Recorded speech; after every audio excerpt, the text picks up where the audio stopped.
बिस्मिल्लाहिर्रहमानिर्रहीम। प्रोग्राम में खुशामदीद आपको कहते हैं। मैं असदुल्ला ख़ान हूँ। पिछले कुछ दिन से भारत से जो मनाजिर तबाहकारी के हमारे सामने आ रहे हैं उसने पूरी दुनिया को हिलाकर रख दिया है। भारत ने पिछले कुछ अरसे में जो बेहतियातियाँ की हैं, जिस तरह से वहाँ पर सियासी जलसे हुए, जिस तरह से होली का त्यौहार गैर मोहतात अंदाज में मनाया गया और फिर जिस तरह से वहाँ पर कुंभ का मेला सजाया गया, भारतीय हुकूमत की कुछ पॉलिसीज़ भी नाक़िस रहीं, जिसमें वो दुनिया भर को तो मेडिसिन देता रहा, अपने आवाम की उसने परवाह नहीं की। कुछ लोगों का ये ख्याल है, कुछ लोगों का ख्याल है उसने ऑक्सीजन को एक्सपोर्ट कर दिया और पैसे कमाने की फिक्र में रहा और आज उसने इस सूरत हाल को फोर्सी नहीं किया। कुछ भी हो, लेकिन भारत में जो कुछ इस वक्त हो रहा है कि शमशान घाटों में जगह नहीं है और लोग मैयतों को जलाने के लिए सड़कों पर रखकर घंटों इंतज़ार कर रहे हैं। अस्पताल में चले जाएं तो डॉक्टर्स के पास इतना रश है कि डॉक्टर्स जो हैं वो पेशेंट्स को अटेंड नहीं कर पा रहे और उनके जो अटेंडेंट्स हैं वो डॉक्टर्स के पीछे हैं कि हमारे मरीज़ को एक नज़र देख लीजिए, लेकिन लोग मर रहे हैं। इस तशवीशनाक सूरत हाल से हमारी हुकूमत में भी थोड़ी सी एक तशवीश की लहर पैदा हुई है और ये कहा गया है कि अगर हमने भी एहतियात ना की तो ऐसी सूरत हाल पैदा हो सकती है।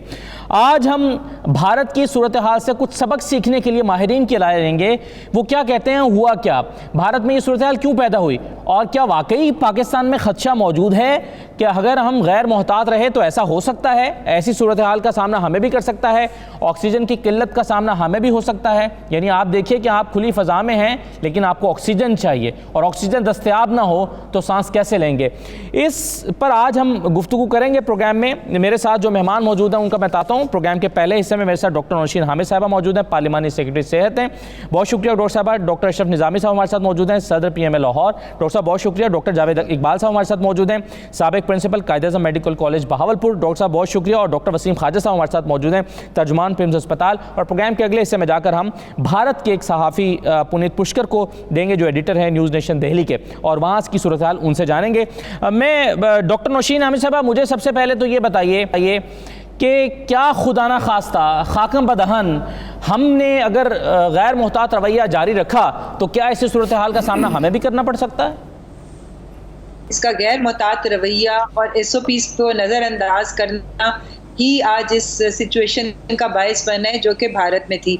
वहाँ पर जिस तरह आपने खुद बताया कि कुंभ का मेला हुआ, वहाँ पे किसानों की रैलीज जो थी, जो थाउजेंड्स ऑफ लोगों की थी, उसके अलावा उनका होली का त्यौहार था, उनकी दूसरी एक्टिविटीज़ थी। तो ये बड़ी बड़ी पब्लिक गैदरिंग से ही आज वो इस नौबत को पहुँचे हैं। और दूसरा मैं समझती हूँ कि जिस तरह डे 1 भी जिस दिन कोरोना वायरस आया था तो उनकी कोई ख़ास प्लानिंग नहीं थी, किसी ख़ास प्लानिंग के तहत उन्होंने इसको वबा को कभी भी लेके नहीं चले, सडनली लॉकडाउन कर दिया। कितने लोग हज़ारों में, उनको कई 100 मील पैदल चलना पड़ा, उनकी डेथ्स हो गई सड़कों के ऊपर। तो वो एक बिल्कुल अनऑर्गेनाइज्ड मैनर में चले थे। हमारे साथ अल्लाह की ख़ास रहमत है कि अल्लाह ताला ने पाकिस्तान पे अपना नजर करम किया हुआ है, मगर उसके साथ साथ हुकूमत ने एक वाज़े हिकमत अमली भी अपनाई है और तमाम डेटा जो होता है उसको बड़ा क्लोजली एवरीडे NCOC की मीटर में मॉनिटर किया जाता है। जिन एरियाज़ में आपको केसेस का इजाफा नज़र आता है, किस तरीके से फैलाव है, कौन सा वेरिएंट कहाँ पर है, क्या रीजंस है, ये सारी बहुत क्लोजली तमाम स्टेक होल्डर्स जो हैं वो उसको स्टडी करते हैं। उसमें सारे एक्सपर्ट्स भी होते हैं, एपिडेमियोलॉजी के एक्सपर्ट्स भी होते हैं, हेल्थ केयर के भी होते हैं और बाकी तमाम सिक्योरिटी के लोग भी होते हैं।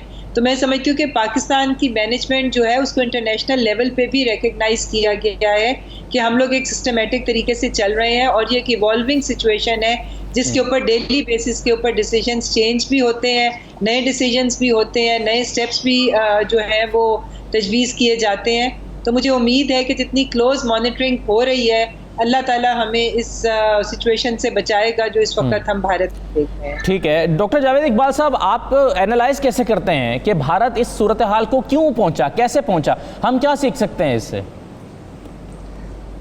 जी बहुत बहुत शुक्रिया। देखिए ये बात तो बिल्कुल दुरुस्त है कि भारत के अंदर हालात बहुत ख़राब हैं, लेकिन हमें ये देखना चाहिए कि हम अपनी सूरत हाल के बारे में तवज्जो दें। इस बात पर अमूमन जब वहाँ कुछ होता है तो हम फिर उसको अपने साथ कंपेयर करना शुरू कर देते हैं। ये एक मेडिकल एमरजेंसी है।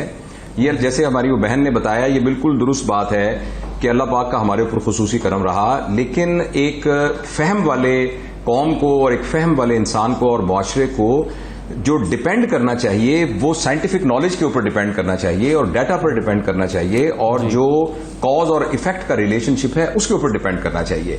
देखिए, ये बात हमें हमेशा अल्लाह से दुआ मांगनी चाहिए, अल्लाह पाक हम पर अपनी नजर करम इसी तरह रहे। लेकिन जो इस वक्त प्रेजेंट सिचुएशन है, इस प्रेजेंट सिचुएशन के अंदर खुदा ना खास्ता खाकब बदहन अगर हमने फौरी तौर पर पूरे अवाम ने और हुकूमत ने और तमाम जो कंसर्न स्टेक होल्डर्स हैं उन्होंने इसको सीरियस ना लिया तो वो दिन दूर नहीं है जबकि इंडिया जैसी सूरत हाल यहां क्रिएट हो सकती है।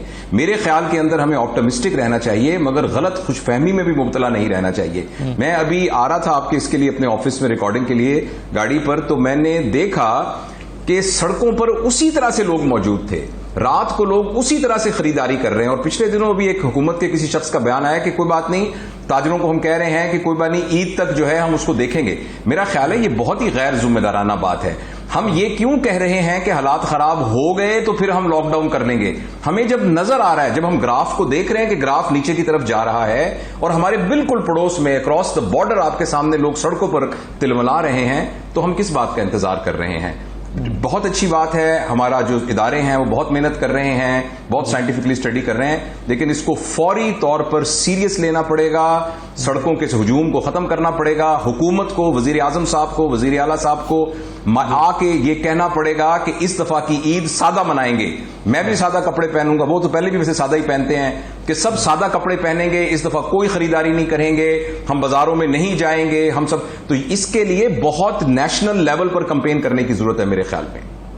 ठीक है, बिल्कुल सही है डॉक्टर साहब। जैसे कि आपने कहा वहाँ पर होली मनाई गई, हम ईद मना रहे हैं, वहाँ पर कुंभ का मेला हुआ, हम ईद मेले मना रहे हैं, तो हमें एहतियात करना होगी और थोड़ा सबक सीखना होगा।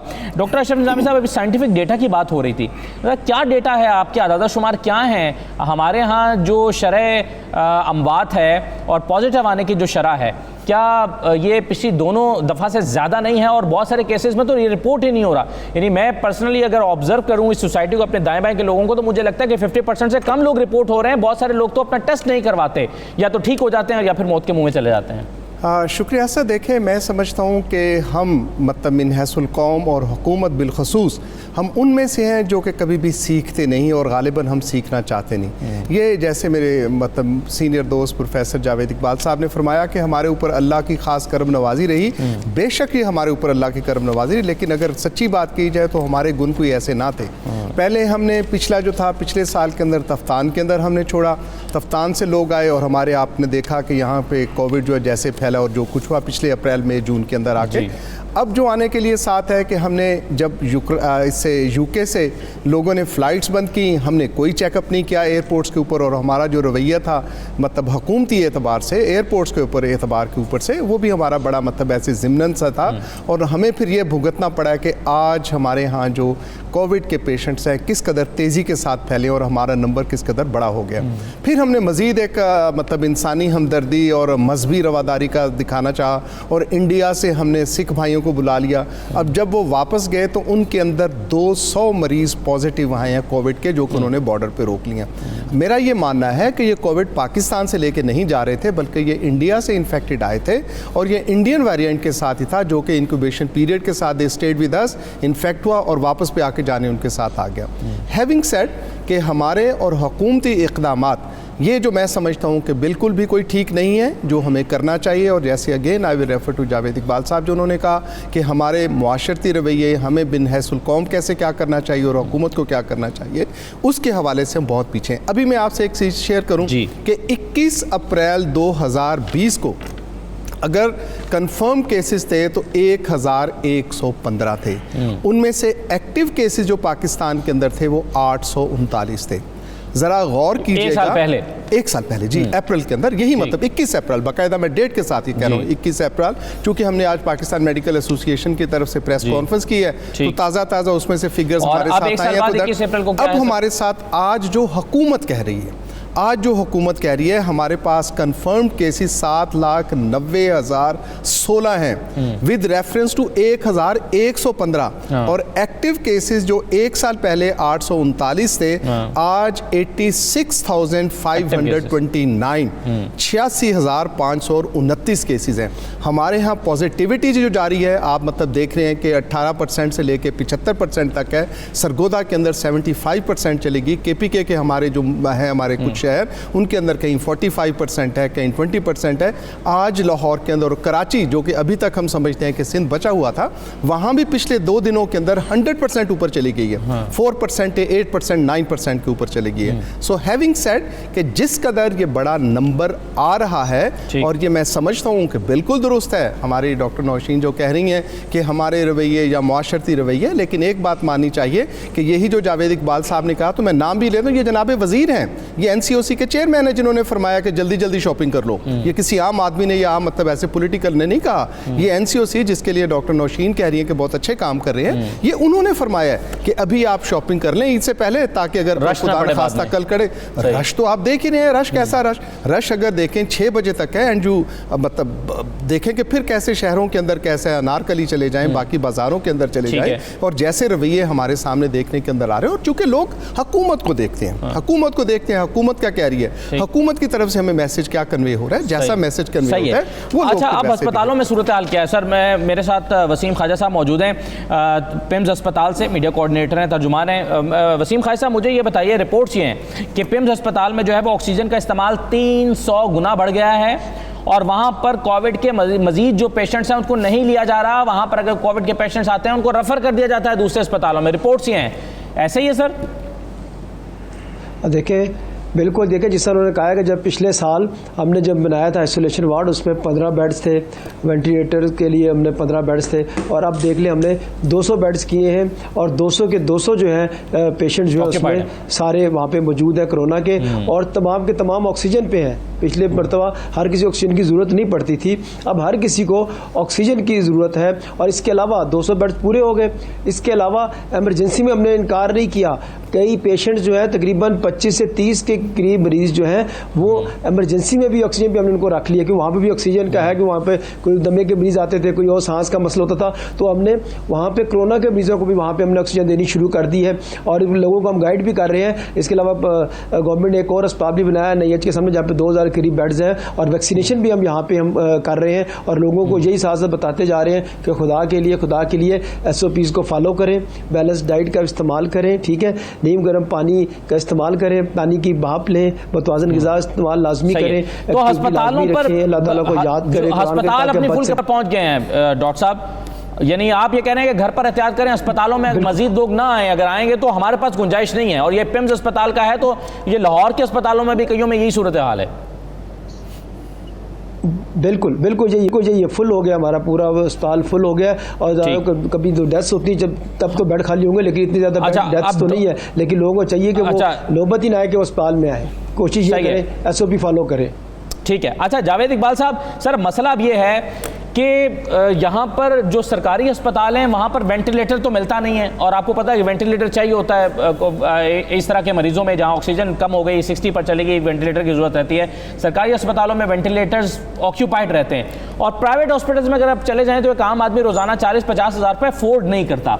ऐसे में आप समझते हैं, मैं कम से कम बात कर रहा हूँ, 45,000, 40-45,000, अगर कम से कम हल्के हॉस्पिटल में चले जाते हैं आप वेंटिलेटर के बगैर, और वेंटिलेटर चाहिए तो फिर वाकई 1 लाख पर चला जाता मामला। तो डॉक्टर जावेद इकबाल साहब, मुझे सर ये बताइए कि गवर्नमेंट फिर क्या अपनी जो है वो पूरी तैयारी के साथ बैठी हुई है, या हम समझते हैं कि गवर्नमेंट को मजीद कुछ करने की जरूरत है? देखिए, मैं आपसे अर्ज करूं कि कोविड एक इस किस्म का डिजास्टर है कि दुनिया की कोई भी हुकूमत इसके साथ मुकाबला नहीं कर सकी। अमेरिका जिसकी के जितने रिसोर्सेज हैं आपने देखा वो कोलैप्स हो गया, यूके आप देखिए कोलैप्स हो गया, इटली जो है वो कोलैप्स हो गया। तो ये तो कोई भी हुकूमत चाहे तो नहीं कर सकती इसका मुकाबला। इसको तो हम जितना प्रिवेंट कर सकेंगे उतना ही। अगर अल्लाह ना करे हिंदुस्तान जैसी सूरत हाल हुई तो बहुत जल्दी हमारा सिस्टम चोक हो जाएगा।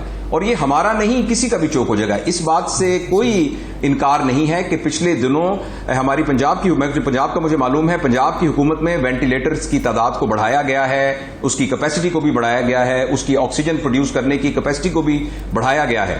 लेकिन अगर खुदा ना खास्ता एकदम नंबर ऑफ पेशेंट्स बढ़ते हैं तो चाहे आप जो भी कर लें, हमारी कैपेसिटी से वो क्रॉस कर जाएगा। इसलिए जैसे वो हमारे बाकी दोस्तों ने भी कहा है और हम सब इस बात को जोर दे रहे हैं कि इन बातों से ज्यादा अहम बात यह है कि हम इस वक्त हंगामी बुनियादों पर, जंगी बुनियादों के ऊपर अवाम को मोबिलाइज करें, ये बात समझने के लिए कि वो बिल्कुल जैसे पहली लहर के दौरान घरों में बैठ गए थे, सड़क के ऊपर खाल खाल कोई आदमी नजर आ रहा था, जब दुकानें बिल्कुल बंद थीं, जब पब्लिक गैदरिंग, अभी भी आप चले जाएं होटलों में लोग खाना खा रहे हैं। यहां भावलपुर के अंदर सुबह सहरी में अंदरून शहर के ऊपर लोग वो जो भी निहारियां और चने, वो लाइनें लगी होती हैं और लोग सारे ले रहे हैं और अफ्तारी में पकौड़ों की दुकानों पे लगी। तो ये जो गैर जिम्मेदाराना एटीट्यूड है, हम खुद क्यों इतने जिम्मेदार नहीं बन जाते? मैं आपसे रिक्वेस्ट करूंगा आपके चैनल से और बाकी तमाम चैनल कि आप एक एयर टाइम मखसूस करें जिसमें मुसलसल इस कैंपेन को आप टेक ओवर करें, और जब भी कोई टीवी खोले तो सबसे पहले ये आवाज आ रही हो कि हम इसको प्रिवेंट कर सकते हैं। बिल्कुल सही। फिर वो अल्लाह ना करे, अल्लाह ना करे, सड़कों के ऊपर लाशें नजर आएंगी। आप जो फरमा रहे थे ना अभी कि हम कंपैरिजन शुरू कर देते हैं, मैं इंडिया के साथ कंपैरिजन इसलिए कर रहा था क्योंकि हम शायद अभी तक उसका तस्वुर नहीं कर पा रहे कि क्या होगा। तो मैं दिखाना चाह रहा हूं कि ये होगा, जो हो रहा है, जो हुआ है, जो इंडिया में, तो ये तस्वीर बन सकती है अगर हमने एहतियात ना की। ये आपकी बात बिल्कुल दुरुस्त है जी। और एक नौजवानों को एक और चीज, ये बात आपकी बिल्कुल दुरुस्त है। शुक्रिया सर। मैं एक छोटा सा ब्रेक लेना चाहता हूं प्रोग्राम में, वापस आते हैं। तो मैं इंडिया की बात इसलिए कर रहा हूं और फिर वहां से हम एक सहाफ़ी को लेकर उनका नुक्ता नज़र भी जानेंगे। एक चीज़ नौजवानों को समझने की ज़रूरत है। अगर नौजवान ये समझते हैं कि हमारी इम्यूनिटी अच्छी है, कोई बात नहीं होगा, 2-4 दिन बुखार होगा, ठीक हो जाएगा, क्या वो अपने बड़ों और अपने बुजुर्गों की परवाह नहीं करते? क्या वो उनसे प्यार नहीं करते? क्या वो नहीं जानते कि वो करियर बन के खुद ठीक हो जाएंगे, लेकिन उनके बुजुर्ग जो हैं वो बहुत बुरी सूरत हाल में जा सकते हैं, खुदा न खास्ता मौत के मुंह में जा सकते हैं। एक छोटा सा ब्रेक लेते हैं जी। नौशीन हामिद साहिबा से मैं पूछूंगा कि क्या ऑक्सीजन की तैयारी हमारी पूरी है आने वाले दिनों में अगर जरूरत पड़ती है तो। एक ब्रेक के बाद वापस आते हैं।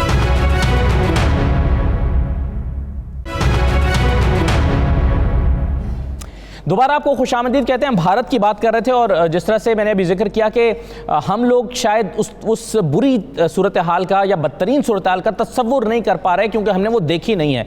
लेकिन जो लोग देख रहे हैं भारत में, कम से कम वहाँ के हालात को देखकर हम सबक सीख सकते हैं। मेरे साथ पुनीत पुष्कर मौजूद हैं, एडिटर हैं न्यूज़ नेशन दिल्ली के। पुनीत, बहुत शुक्रिया। सबसे पहले मुझे ये बताइए कि इस वक्त सबसे ज़्यादा गंभीर जो सूरत हाल भारत में है वो किस वजह से है? ऑक्सीजन का वहाँ पर बहरान पैदा हो गया, क्या गवर्नमेंट उसको टैकल कर पा रही है? फिर यह है कि शमशान घाटों में हम देख रहे हैं कि जगह नहीं है लाशों को जलाने के लिए, आखिरी रसूमात अदा करने के लिए। अस्पतालों में रश बहुत ज़्यादा है। सूरत हाल है क्या एक्चुअली?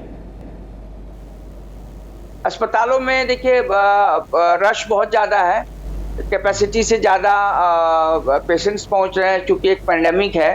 पेंडेमिक सिचुएशन में इस तरह के सिचुएशन को हैंडल करने के लिए ज़्यादा स्टाफ की ज़रूरत होती है, ज़्यादा मैन पावर की ज़रूरत होती है, इंफ्रास्ट्रक्चर की ज़रूरत होती है। सो अचानक से इतने केसेस बढ़ गए हैं कि थोड़ा सा चीज़ें कंट्रोल से बाहर जा रही थी, लेकिन अब धीरे धीरे स्थिति सामान्य हो रही है और चीज़ें कंट्रोल में आ रही हैं और अब सिचुएशन कुछ ठीक है। कुछ दिनों में पहले जो हमने देखा था सिचुएशन की बहुत सारी रश है, बहुत ज़्यादा मारामारी है, वो चीज़ें अब धीरे धीरे सिचुएशन कंट्रोल में आ रही हैं। ऑक्सीजन की सप्लाई भी हो रही है, रेमडेसिविर की भी सप्लाई अब फुलफिल हो रही है, तो अब स्थिति कुछ ठीक हो रही है। लेकिन ये पैंडेमिक जो है ये ऐसा एक रिपोर्ट में कहा गया है कि मई के मिड तक और इसका ग्रोथ होगा और ज़्यादा बढ़ेगा और ज़्यादा लोग इन्फेक्टेड होंगे। तो उसको देख करके सरकार पहले से ही तैयारियां कर रही है और ताकि उसके पूरे जो यानी आप ये कह रहे हैं कि जो सूरत हाल इस वक्त है, मई में जाकर ये सूरत हाल इससे भी ज़्यादा ख़राब हो सकती है, तो गवर्नमेंट उसको देखने की कोशिश करिए। ये एक मुझे बताइए कि किन किन शहरों में इस वक्त केसेस ज़्यादा आ रहे हैं, सूरत हाल ज़्यादा कहाँ ख़राब है? सबसे ज़्यादा जो इफेक्ट है वो मुंबई, दिल्ली, लखनऊ, इन 3 शहरों में देखने को मिल रहा है। इसके अलावा भोपाल में भी वैसे ज़्यादा, हाँ, 4-5 शहरों में सबसे ज़्यादा प्रेशर है हेल्थ फैसिलिटीज़ पर, क्योंकि ज़्यादा केसेस यहीं से आ रहे हैं। अमित पुष्कर, मैं आपसे मजीद बात करता हूँ और मैं आपसे वहाँ की जो ऑक्सीजन की सिचुएशन है, कहा जा रहा है कि वहाँ पर ऑक्सीजन जो है वो एक्सपोर्ट की गई है और ऑक्सीजन नहीं मिल रही है, इस पर भी बात करूँगा। लेकिन यही सवाल लेकर पहले मैं डॉक्टर नौशीन हामिद साहबा के पास जाता हूँ। नौशीन हामिद साहबा, ऑक्सीजन की जो हमारी कंजप्शन है वो बढ़ रही है डे बाय डे, 300 गुना ज़्यादा। तो सिर्फ पिम्स में मैंने अभी जिक्र किया, आने वाले दिनों में इससे ज़्यादा ज़रूरत पड़ती है, तो हम तैयार हैं, हम इसको इम्पोर्ट करने के लिए तैयार हैं, क्या करेंगे हम? लेकिन जी इस वक्त दो तीन ऑप्शंस हैं जिनके ऊपर काम हो रहा है। सबसे पहले तो ये कि जो हमारी हॉस्पिटल्स के अंदर एक कंजम्पशन थी ऑपरेशन थिएटर्स में, तो उसके अंदर जो इलेक्टिव सर्जरीज हैं उनको फ़िलहाल 2 हफ्तों के लिए जो है वो पोस्टपोन कर दिया गया है, क्योंकि इलेक्टिव सर्जरीज में हमारे पास इतना मार्जिन होता है कि हम उसको थोड़ा आगे कर सकते हैं। सिर्फ इमरजेंसी सर्जरीज की जाएंगी, तो उसकी वजह से जो ऑपरेशन थिएटर्स का बर्डन कम होगा, तो वो सारी ऑक्सीजन जो है वो कोविड पेशेंट्स के लिए डाइवर्ट कर दी जाएगी। दूसरी तरफ ये कि हमारी ऑक्सीजन का एक हिस्सा जो है वो इंडस्ट्रीज को भी जाता है, तो ये भी ऑप्शन ज़ेरे गौर है कि हम इंडस्ट्रीज़ को जैसी हमें ज़रूरत पड़ती है, अगर खुदा ना खास्ता, तो इंडस्ट्रीज़ की ऑक्सीजन जो है उसको भी डाइवर्ट कर दिया जाएगा। और जो प्रोजेक्शन हम देख रहे हैं, आपके ख्याल में ये ज़रूरत हमें कितने अरसे में पड़ सकती है? देखिए, हमें उम्मीद तो है कि इसकी नौबत शायद ना आए, मगर ये सारी ऑप्शन जो हैं ये टेबल पर रखी हुई हैं और इनके ऊपर वर्किंग हो रही है। और तीसरा, इंपोर्ट के लिए भी फैसिलिटेट करने के लिए जो है उसके ऊपर भी गौर हो रहा है। तो अगर तो ये रुक जाता है, क्योंकि जिस तरीके से अब आज इंटीरियर मिनिस्ट्री की तरफ से फ़ौज को बुलाने का नोटिफिकेशन भी जारी हो गया है, अगर SOPs पे अमल दरामद शुरू हो जाए तो मैं समझती हूँ कि हफ्ते 10 दिन में हमारे हेल्थ केयर सिस्टम के ऊपर से बर्डन जो है वो कम हो सकता है। हाँ, लेकिन नौशीन साहबा, अभी डॉक्टर अशरफ साहब ने जो फैक्ट्स एंड फिगर्स हमारे साथ पिछले साल के कंपैरिजन में शेयर किए हैं, उसको आप अगर देखें तो 800 एक्टिव केसेस थे और हम लॉकडाउन लगा रहे थे और सख्त लॉकडाउन हमने लगाया था, और यही वजह है कि हमने सूरत हाल को कंट्रोल भी किया। अभी 86,000 एक्टिव केसेस हैं हमारे पास, अब बात बढ़ गई हैं, तो हम लॉकडाउन 15 दिन के लिए करके साइकिल को ब्रेक क्यों नहीं कर सकते, क्यों नहीं करना चाहते? 15 दिन के लिए लॉकडाउन से क्या हो जाएगा? बहुत सारी इंसानी जानें बचाई जा सकती हैं। जी बिल्कुल, देखिए ये लॉकडाउन की ऑप्शन जो है ये बिल्कुल जिन शहरों में एक पॉजिटिविटी रेशियो ज़्यादा है, जैसे आज आपके सामने मर्दान को लॉकडाउन कर दिया गया, इसी तर्ज के ऊपर बाकी शहर भी जहाँ पे पॉजिटिविटी रेशियो ज़्यादा है उनके ऊपर लॉकडाउन की ऑप्शन जो है वो हमारे पास मौजूद है। जहाँ जहाँ पर भी इस वक्त केसेस ज़्यादा हैं और हेल्थ केयर सिस्टम शोक हो रहे हैं, उन शहरों में लॉकडाउन होगा। ये सिर्फ 2-4 दिन का एक, जिस तरह से असद उमर साहब ने भी कहा था कि हमारे पास कुछ दिन है। ज़ाहिर है जब आपने लॉकडाउन करना होता है तो गवर्नमेंट ने बहुत सारी चीज़ें देखनी होती हैं कि एसेंशियल सर्विसेज ना रुकें, एसेंशियल कमोडिटीज़ की अवेलेबिलिटी रहे, फूड सप्लाई चेन ना रुके लोगों के पास। ज़ाहिर है कि जितनी ज़रूरत इस वबा को रोकने की, उतनी ज़रूरत लोगों तक खाने पहुँचने की और उनके पास ज़रूरियात ज़िंदगी पहुँचने की है। तो ये कुछ एक्टिविटीज़ का मैपिंग की जा रही है कि कौन सी चीज़ों को फौरी तौर पे टोटल बंद कर दिया जाए और कुछ को पार्शल चलाया जाए, जो कि ज़रूरत ज़िंदगी को और ज़िंदगी के जो रोज़मर्रा मामूलात हैं, खाना पीना है और बाकी जो एसेंशियल ज़रूरतें हैं, दवाइयाँ हैं, कि वो टाइम पे पहुँचें फार्मेसीज़ वगैरह पे। तो ये सारी मैपिंग हो रही है। इंशाल्लाह ताला 2-3 दिन के अंदर आपके सामने वाज़ेह पिक्चर आ जाएगी। ज़ाहिर है हम लोग इस वक्त जिस सिचुएशन से हैं उसमें आपको ज़्यादा पॉजिटिविटी वाले शहरों में लॉकडाउन की तरफ जाना पड़ेगा। ठीक है।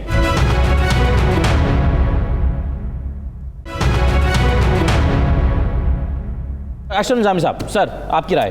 देखें जी, एक मैं ये अर्ज़ करूं कि ये जो UK वेरिएंट है, वलायती वेरिएंट जो आया, और प्लस हमारे साथ जो इंडियन वेरिएंट देखने को आया, ये हमने पाकिस्तान के अंदर भी देखा है। छोटे छोटे बच्चे जो मासूम बच्चे हैं वो भी इससे इन्फेक्ट हुए हैं। अगर लाहौर के चिल्ड्रन हॉस्पिटल के अंदर देखें तो वहाँ पे बच्चे भी हैं।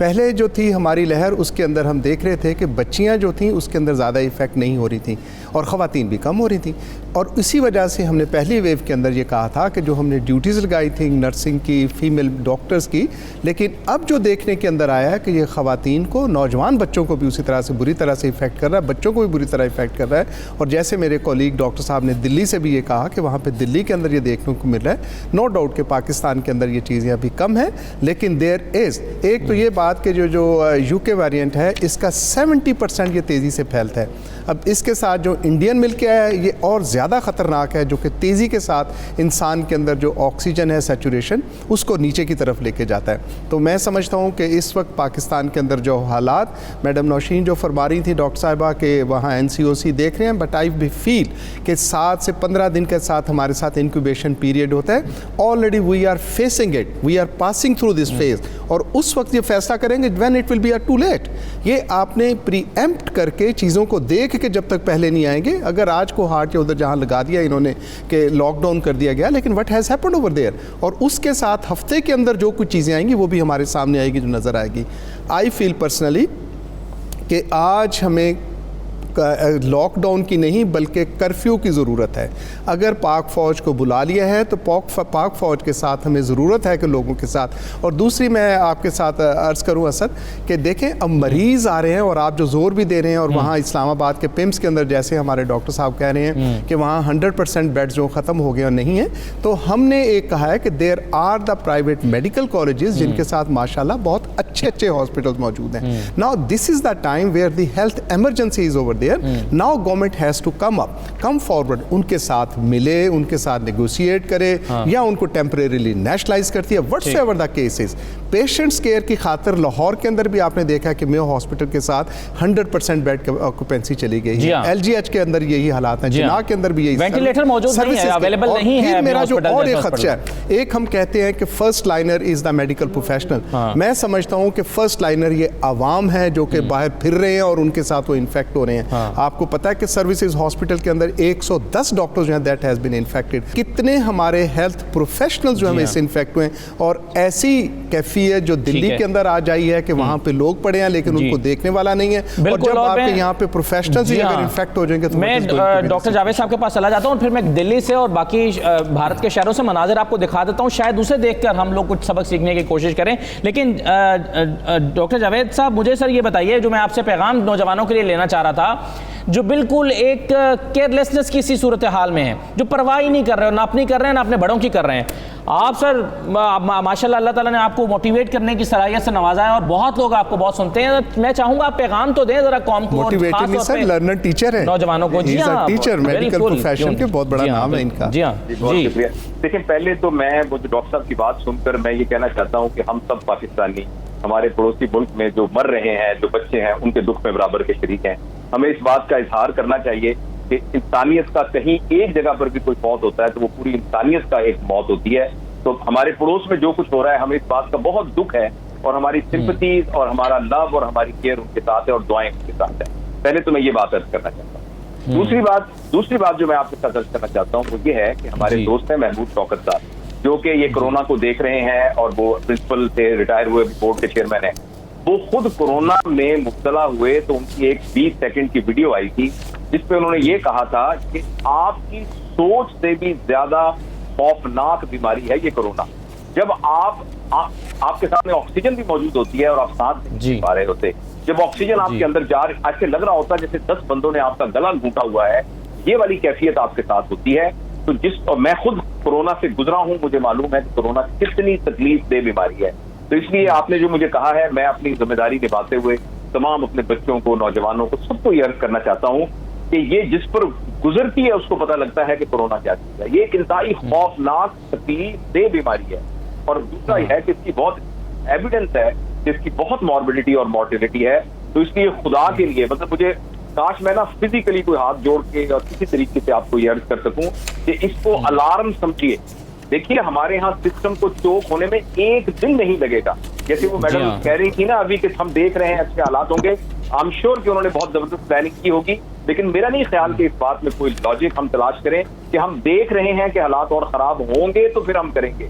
मेरा ख्याल है हमें प्रियम्पटिवली कोई एक्शन लेना चाहिए, अदरवाइज ये सामने नविश्ता दीवार है जो कुछ होने जा रहा है।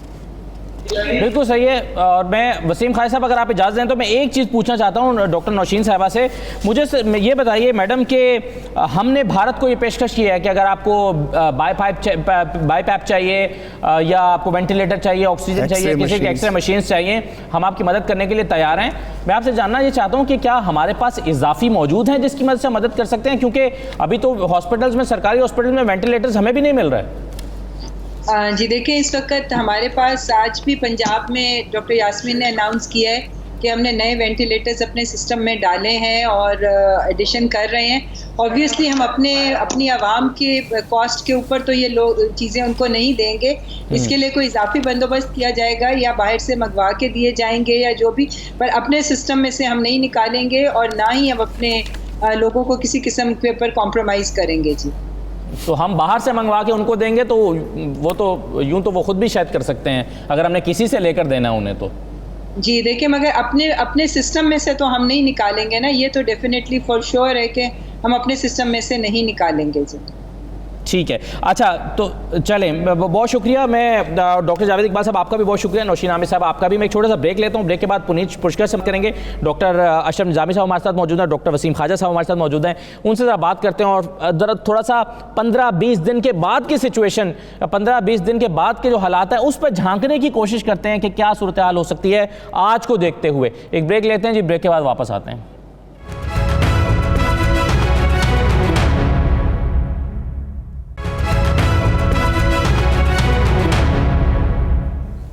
दोबारा आपको खुशामदीद कहते हैं। डॉक्टर वसीम ख्वाजा साहब, मुझे ये बताइए, आपने जैसे कि खुद कहा कि आपके पास पिम्स में अगर कोविड का कोई पेशेंट आता है आप उसे कहीं और रेफ़र कर देते हैं। मुझे ये बताइए, आप कोविड के पेशेंट को कहाँ रेफ़र करते हैं और रावलपिंडी इस्लामाबाद के कौन से सरकारी अस्पताल हैं जहाँ पर आपकी मालूमात के मुताबिक वेंटिलेटर मौजूद हैं, जहाँ आप कहते हैं कि जी आप वहाँ चले जाएँ वहाँ पर वेंटिलेटर हैं? कहाँ वेंटिलेटर मौजूद हैं?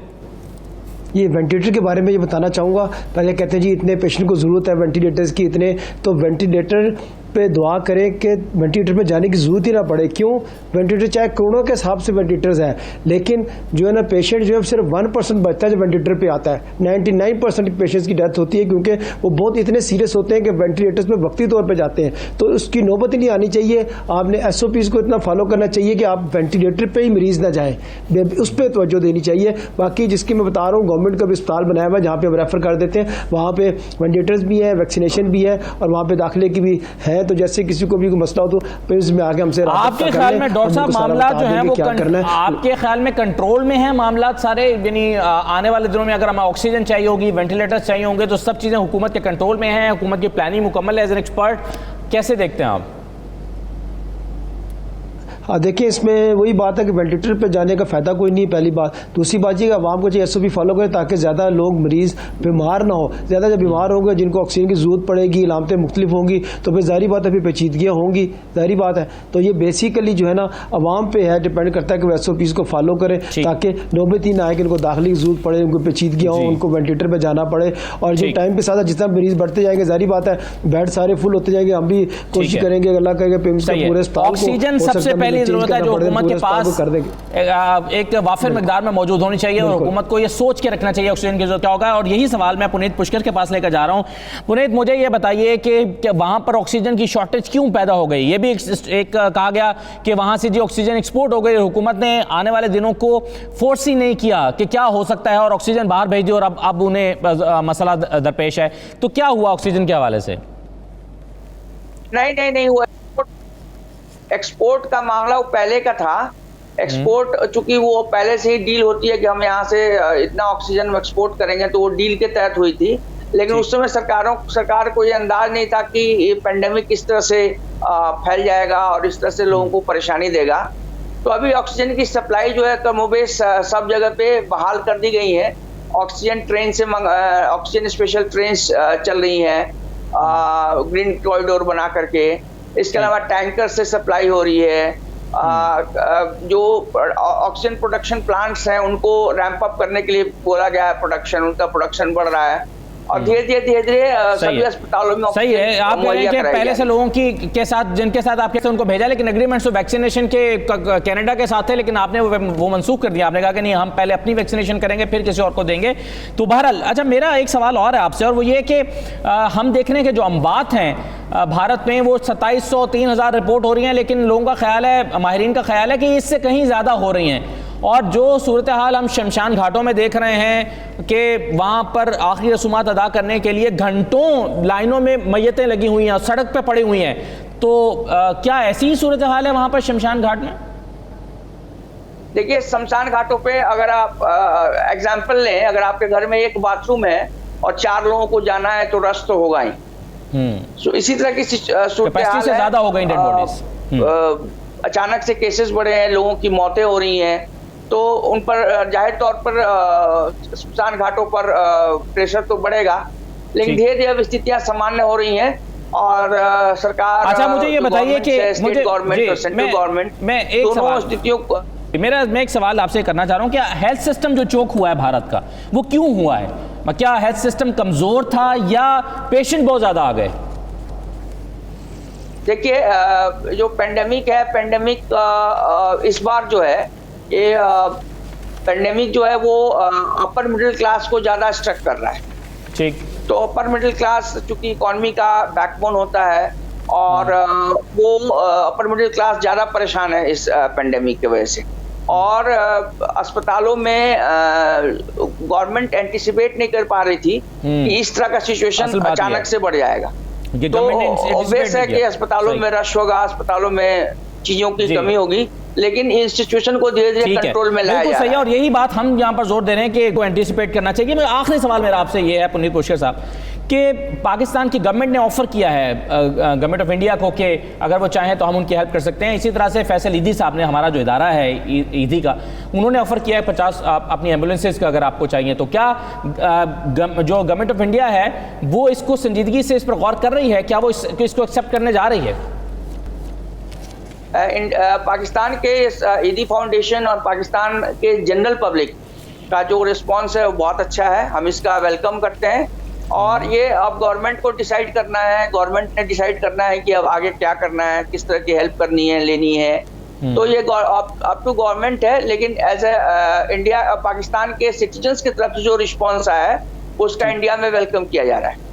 सही है, बहुत शुक्रिया। मैं चाहूँगा कि ज़रा आखिर में डॉक्टर अशरफ साहब से कमेंट लेने से पहले मैं आपको कुछ विजुअल्स दिखाना चाहता हूँ, जो अभी मैं जिक्र कर रहा था कि कैसे सड़कों पर लाशें रख के लोग बारी में लाइन लगाकर इंतज़ार कर रहे हैं उनकी रसूमात अदा करने के लिए। जो हालात हैं, ज़रा अगर आप कुछ विजुअल्स यहाँ पर दिखा दें फुल स्क्रीन पे, तो जिस तरह से एम्बुलेंसेज में हम बात वाक़ हो रही हैं, जिस तरह से डॉक्टर्स तक वो पहुँच नहीं पा रहे क्योंकि वहाँ पर रश है। फिर इसी तरह से कुछ विजुअल्स हमारे पास पहुंचते हैं जिसमें डेड बॉडीज सड़कों पर पड़ी हुई हैं। अस्पतालों की सूरत हाल आप देख लीजिए, लोग डॉक्टर्स को खींच रहे हैं कि मेरा पेशेंट देख ले, मेरा पेशेंट देख ले, और नहीं हो पा रहा।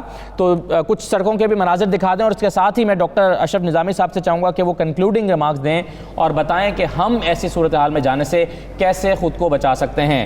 डॉक्टर साहब, क्या करना चाहिए? गवर्नमेंट को क्या करना चाहिए? आवाम की आपने बात की कि उनको अपना SOPs पर अमल करना चाहिए, लेकिन बुनियादी तौर पर अगर वो नहीं कर रहे तो गवर्नमेंट की जिम्मेदारी बनेगी, क्या होगा?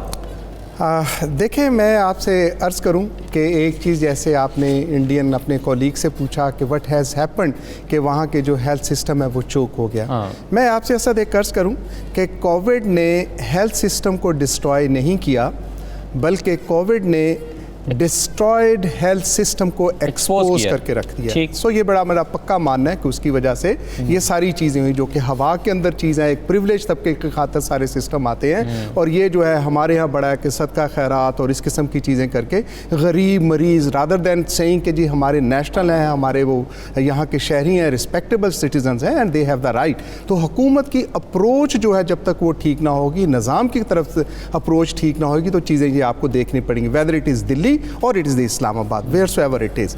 मैं अब अर्ज़ करूं कि हमारे साथ 3 कंपोनेंट्स हैं इस वबा के साथ जिन्होंने निपटना है। एक आवाम है जिसके साथ हम और आप हैं, हमारे रवैये हैं, हमारे समाजी रवैये हैं, हमारे मुआशरती रवैये हैं कि वो उनके साथ कैसे डील विद करते हैं। एक स्टेट और गवर्नमेंट है। स्टेट और गवर्नमेंट की जिम्मेदारी है कि उसने किस कदर का इसके लिए काम करना होगा। स्टेट की हुकूमत की जिम्मेदारी है कि ये फोर्स ही करे कि आइंदा आने वाले वक्तों के अंदर क्या है, और प्रीएम्प्टिव मेजर्स लेके और फिर उसको ठीक करे। वेयर एज मैं समझता हूँ एज पाकिस्तान मेडिकल एसोसिएशन और अपनी ज़ाती हैसियत में भी कि हुकूमत जो है उसको समझाने के लिए, उसको समझने के लिए वो डिले की तरफ जा रही है। और तीसरी जो सबसे बड़ी बात है, these are the health professionals. Health professionals की एक कैपेसिटी है सर्विंग की, उसी के अंदर ही वो काम कर सकेंगे, उसके बढ़ के वो आप ये कह रहे हैं कि हेल्थ सिस्टम को एक्सपोज होने से बचाए हुकूमत, बिल्कुल, यानी अपनी कमजोरियों को ढांप के रखे, वो नौबत ना है कि ये एक्सपोज होने के लिए चला जाए। बहुत शुक्रिया डॉक्टर अशरफ निज़ामी साहब, डॉक्टर जावेद इकबाल साहब हमारे साथ मौजूद थे, डॉक्टर वसीम ख्वाजा साहब, पुनीत पुष्कर हमारे कोलीग इंडिया से हमें ज्वाइन कर रहे थे। तमाम मेहमानों का बहुत शुक्रिया। इजाज़त दीजिए, अल्लाह हाफ़िज़।